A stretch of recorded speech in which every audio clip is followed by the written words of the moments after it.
let's quickly start up with details we're picking up with regards to the Samajwadi Party leader SP Maurya's tirade against Hindu faith, which continues and is escalating by the day. Post Ramcharitmanas barb, Swami Prasad Maurya has now compared saints and Babas to terrorists. Commenting on the saints who had objected to his comments on the Ramcharitmanas, SP Maurya says that these seers were speaking the language of terrorists and threatened to chop off his head, nose and hands as well. SP Maurya, remember, disparaged Ramcharitmanas by referring to a few verses in the text and calling them derogatory towards people of backward classes and women as well, demanding a ban or a complete revision. But here are reactions coming in from him once again, wherein he has gone on to equate some of the seers who have been protesting against his demand against Ramcharitmanas as terrorists. Listen in.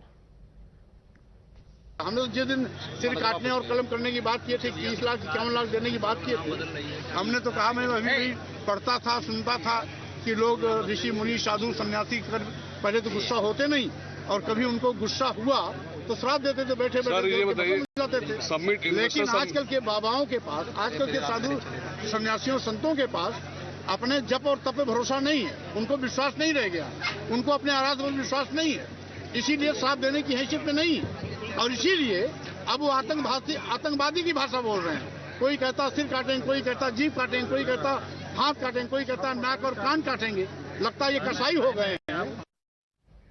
Meanwhile, pro-Hindu groups have been staging protests against SP Maurya and have been demanding action against him. While SP Maurya was en route Sonbhadra, protesters in fact showed black flags to him, threw ink on his car as well. The police stopped the protesters before any untoward incident could take place and allowed the SP leader's convoy to pass by. But he did, of course, meet with a lot of protests. The BJP has also hit out at Akhilesh's aid for deliberately targeting Sanatan Dharma to hurt Hindu sentiments. Not only BJP, Samajwadi Party also seems divided on the issue.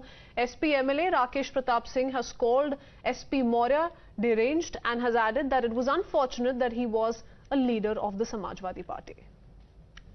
वो हमेशा विवादास्पद बयान बोलते हैं और सनातन संस्कृति को चोट पहुंचाते हैं, लेकिन सनातन धर्मावलंबी चूंकि सहनशीलता उनमें सबसे ज्यादा है, इस कारण अगर दम है तो किसी दूसरे धर्म के बारे में बोल करके देखें जो क्या हो जाता है मौर्या साहब का।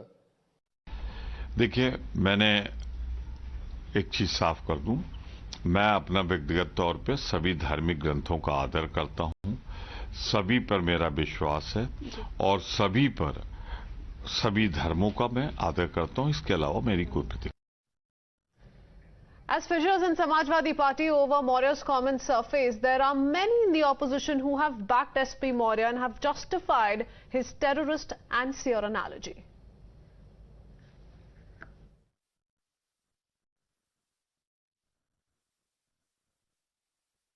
अब आप सोच लीजिए, हमने आपसे पहले ही कहा था कि भाजपा के लोगों का एजेंडा है, जो उनके हिसाब से बयान देंगे वो बहुत बेहतर है, उनको फायदा मिल रहा है। लेकिन जो लोग अपनी बात कहेंगे, भारत को धर्मनिरपेक्ष राष्ट्र बताएंगे, सभी जाति धर्म के लोगों की बात करेंगे, आपसी सद्भाव भाईचारे को प्रमोट करेंगे, भाजपा के लोगों को ये चीजें पसंद नहीं आएगी। तो हमेशा से ये चीजें होती रही हैं। So those are the kind of reactions coming in. Well, he is the one who is being held responsible by many, not just from the BJP, from some within the Samajwadi Party. And of course, seers and Babas have gone on to express how this is against the Hindu Astha. And remember, the first set of visuals that you can see on your screens are, of course, supporters of SP Maurya, who in fact also resorted to burning copies of Ramcharitmanas. They could be seen tearing some of those copies and also burning some of the copies of Ramcharitmanas days after he first stoked controversy by calling for a ban on Ramcharitmanas or a revision on certain portions that he says are in fact not in the interest of backward classes, women and some of the deprived sections of the society. So that's the controversy that first began with SP Maurya's comment. And remember, despite all of those comments and despite him being defiant, he remains defiant so far. He's not come out with an apology.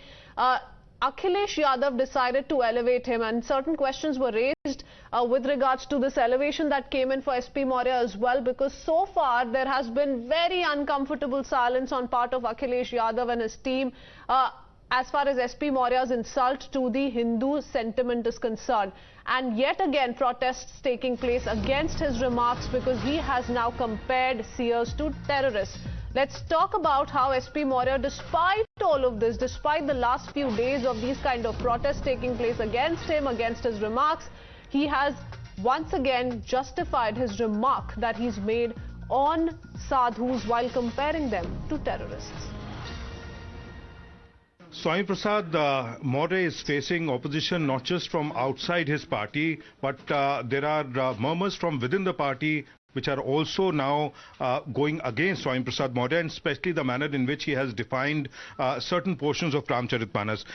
Swami Prasad ji, अभी कल आप बनारस में थे, वहां आपका बड़ा मुखर विरोध हुआ, कुछ हिंदूवादी संगठन थे, कुछ बीजेपी के भी लोग थे, स्याही फेंकने की कोशिश की। ऐसी क्या बात आपने कही और क्या कंटेक्स्ट था उसका, जब आप आतंकवादी कह रहे हैं या कसाई कह रहे हैं? उन सारे पहली बात ये कि यहां से सोनभद्र जाने और लौटने भर में सैकड़ों जगहों पर 100-200 से लेकर के 400-500 कार्यकर्ता प्रत्येक स्थल पर मिलकर के स्वागत किए। केवल एक जगह 4-5 लड़के माला के अंदर, हो सकता है काला कपड़ा छिपाए रहो या स्याही छिपाए हों, क्योंकि मेरे गाड़ी पर न गिरी और न मैं जानता हूं कि स्याही फेंका क्या फेंका। इतना जरूर है कि वो मेरे गाड़ी पर आने के लिए लपके, पुलिस ने उनको दबोच करके पीछे किया। इतना तो मैंने शीशा के अंदर से देखा, और वो क्या कर रहे थे क्या नहीं कर रहे थे, जो नहीं देखा उसके विषय में और कुछ नहीं कह सकता। नहीं, आपने एक बयान दिया, बताया जा रहा है कि उसका विरोध किया जा रहा है कि आपने जो साधु संत हैं उनके लिए ये शब्द इस्तेमाल किया कि आपने कहा कि ये कसाई हैं जो मेरी जुबान काटने की, गर्दन काटने की बात कहते हैं, और साथ ही साथ उनको आतंकवादी की संज्ञा से भी आपने। अच्छा, ये बताइए, अगर यही सिर काटने की बात, जुबान काटने की बात कोई दूसरे धर्म का बोलता है तो आतंकवादी आप कहते हो, और अगर आप सिर काट रहे हो, आप सिर काटने के लिए सुपारी दे रहे हो, कोई 51 लाख दे रहा है, कोई 21 लाख दे रहा है, कोई जीभ काटने के लिए दे रहा है सुपारी, कोई हाथ काटने की बात कर रहा है, कोई नाक काटने की बात कर रहा है, कोई कान काटने की बात कर रहा है, ये कसाई आतंकवादी नहीं तो क्या? इनको साधु संत कहेंगे आप? साधु संत यही करता है, सिर काटता है, जुबान काटता है, हाथ काटता है, नाक कान काटता है। तो इनका जो चरित्र है वो चरित्र वो कसाईयों का है, आतंकवादियों का है।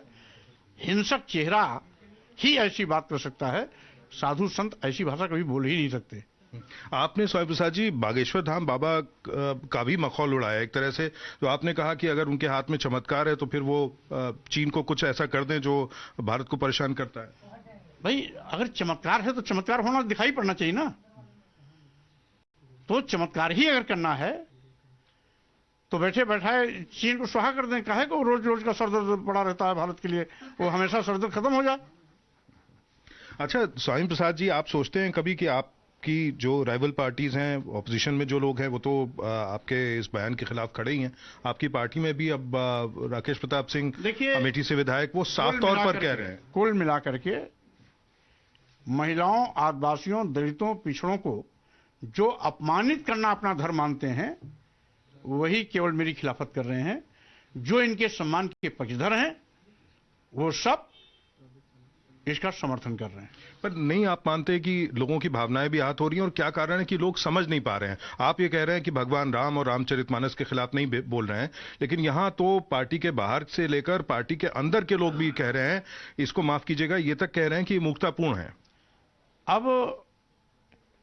पार्टी में सैकड़ों हमारे पास विधायक हैं, अगर एक विधायक बोल दिया तो पार्टी का आधार बन गया।